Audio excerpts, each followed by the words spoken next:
রাজকন্যা ও জাদুকর। এক দেশে এক রাজা ছিলেন যার একমাত্র কন্যা ছিল। রাজা তাকে খুব ভালোবাসতেন এবং সে যা চাইত তাই পেত। বসন্তের একদিন রাজা এবং রাজকন্যা রাজপ্রাসাদ থেকে ঘুরতে বের হন। পথে পথে ফুলে ফুলে ছেয়ে থাকা উপত্যকা দেখতে দেখতে তারা অনেক দূর চলে যান। রাজপ্রাসাদে ফিরে এসে রাজকন্যা দেখে তার প্রিয় পুতুলটি হারিয়ে গেছে। সেই পুতুলটি ছিল তার সবচেয়ে প্রিয় আপন, ছোটবেলা থেকে তার সঙ্গী ছিল। এই পুতুল নিয়েই রাজকন্যা বেশি খেলত। সে পুতুলটি খুঁজতে খুঁজতে একাই রাজপ্রাসাদ থেকে বের হয়ে যায়। একা পথে রাজকুমারী পথ হারিয়ে ফেলে, রাজকন্যা হারিয়ে যায়। সন্ধ্যা নামতেই এক বিশাল প্রাসাদ চোখে পড়ে। সে দরজায় কড়া নাড়ে এবং জিজ্ঞেস করে, এই প্রাসাদের অধিকারী কে? এটি স্পেনের মহান রাজার প্রাসাদ, বলে এক প্রহরী। রাজকন্যা বলে, আমি এক রাজার কন্যা। তখনই তাকে অতিথি হিসেবে স্বাগত জানানো হয়। পরদিন সকালে রাজা তাকে দেখে মুগ্ধ হন এবং বলেন, আমার প্রাসাদ পরিচালনা করবে কি? রাজকন্যা সম্মত হয়। কিন্তু রাজপরিবারের থাকা অন্য মেয়েরা, যারা রাজার আত্মীয়, হিংসাজ বলে ওঠে। তারা রাজকন্যাকে ফাঁদে ফেলতে চায়। তারা তাকে বোঝায় যেন রাজাকে বলেন, আপনার কন্যার প্রাণের বিনিময়ে আমাকে বাইরে যেতে দিন। রাজকন্যা সরল মনে তাই বলেন, কিন্তু রাজা ভয়ানক রেগে যান। তিনি বলেন, অসভ্য মেয়ে, আমাকে এভাবে কথা বলার সাহস কি করে হলে, এবং তাকে একটি ফাঁদে ফেলে দেন। রাজকন্যা পড়ে পড়ে আছাড় খেয়ে এক অদ্ভুত অন্ধকার জায়গায় এসে পৌঁছায়। সেখান থেকে সে একটি দরজা খোলে এবং দেখে একটি মেয়ে বিছানায় শুয়ে আছে, মুখে রূপার তালা লাগানো, হাত বাঁধা। রাজকন্যা চাবি খুঁজে পেয়ে তালা খুলে দিলে সেই মেয়ে জানা সে এক রাজকন্যা, যাকে এক জাদুকর অপহরণ করেছে। সেই জাদুকর প্রতিদিন রাতে আসে এবং তাকে খাওয়ায়। সে বলে, আজ রাতে তুমি বিছানার নিচে লুকিয়ে থেকো, আমি তার মুখ থেকে মুক্তির উপায় জানার চেষ্টা করব। রাত 12টায় জাদুকর আসে। খাওয়াতে খাওয়াতে রাজকন্যা জিজ্ঞেস করে, যদি আমি পালাতে চাইতাম তাহলে কিভাবে? জাদুকর হেসে বলে, প্রাসাদের চারপাশে গানপাউডার দিয়ে গোল ঘিরে আগুন দিলে আমি উড়ে যাব আকাশে। এ কথা শোনার পর রাজকন্যা চলে যায় এবং স্পেনের রাজাকে সব বলে। রাজা গানপাউডার এনে চারপাশে ঘিরে ফেলেন। মাঝরাতে আগুন ধরিয়ে দেয়া হয়। জাদুকর উড়ে যায় আকাশে, হাজার টুকরো হয়ে যায়।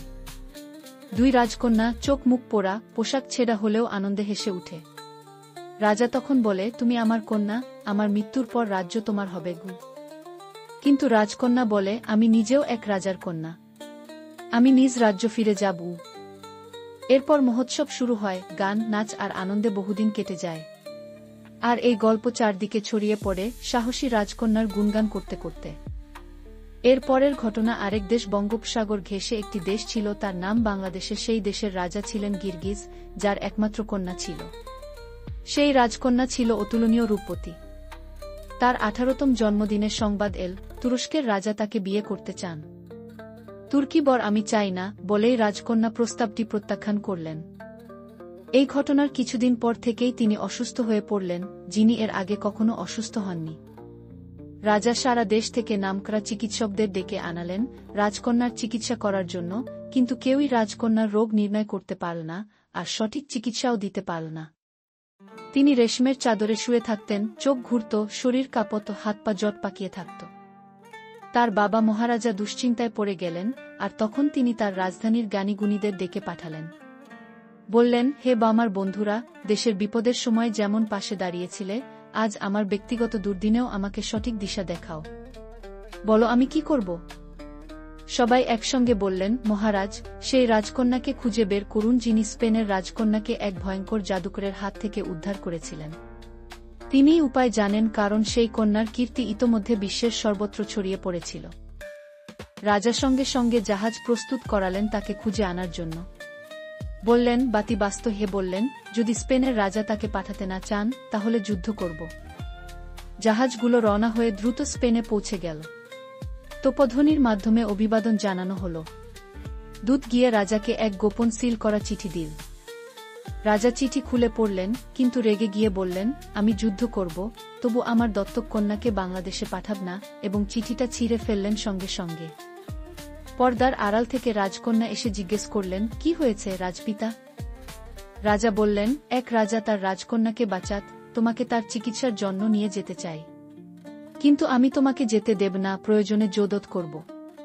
কন্যা বললেন, আপনি ভয় পাবেন না, আমি কাজ সেরে আবার ফিরে আসব। আমাকে যাওয়ার অনুমতি দিন। তিনি বিদায় নিয়ে রওনা হলেন। রাজ্যে পৌঁছেই রাজা তাকে স্বাগত জানালেন। রাজা বললেন, আমার কন্যাকে সুস্থ করে তুললে আমি আমার সিংহাসন তোমাকে দিয়ে দেব। তিনি বললেন, আমি নিজেও রাজকন্যা, আমার নিজের মুকুট রয়েছে। রাজ্যের সিংহাসনে আমার কোনো লভ নাই। এখন দেখি কেমন অসুখ, আমাকে নিয়ে চিলুন তার ঘরে। রাজকন্যার ঘরে নিয়ে যাওয়া হলো। তিনি একবার দেখে বললেন, স্যুপ, মুরগি, পনির আর ফল আনাও। আমাকে 3 দিন এই ঘরে বন্ধ করে রাখো। কোনো শব্দ শুনলেও দরজা খুলো না। সব ঠিকঠাক হলো, কিন্তু মোমবাতি জ্বালানোর জন্য টিন্ডার বক্স পাওয়া গেল না। তিনি বাইরে আলো দেখতে পেলেন। রেশমের মই বেয়ে নিচে নেমে গেলেন। গিয়ে দেখলেন এক তুর্কি একটি বিশাল কড়াইতে কিছু জাদু বস্তু রান্না করছে। তিনি বললেন, ওহে মহামান্য তুর্কি, কি করছো? তুর্কি বলল, আমার রাজা এই রাজকন্যাকে চেয়েছিলেন। সে প্রত্যাখ্যান করেছে, তাই এখন জাদু করে তাকে কষ্ট দেওয়া হচ্ছে। তিনি কৌশলে তুর্কিকে ঘুম পাড়িয়ে কড়াইতে ফেলে দিলেন। তারপর আগুন থেকে মোমবাতি জ্বালিয়ে রাজকন্যার ঘরে ফিরে এলেন। 3 দিন তিনি অসুস্থ রাজকন্যার সেবা করলেন। 3য় দিনে সেই রাজকন্যা পুরোপুরি সুস্থ হয়ে উঠলেন। রাজা এসে বললেন, আমি তোমার কাছে ঋণী, যা চাও তাই দাও। তিনি বললেন, আমার কোনো কিছু দরকার নেই। আমি যা করি ঈশ্বরের অনুগ্রহে করি, মহান আল্লাহ পাকের ইচ্ছাতেই। রাজা বললেন, থেকে যাও, আমার কন্যার মতোই থাকবে।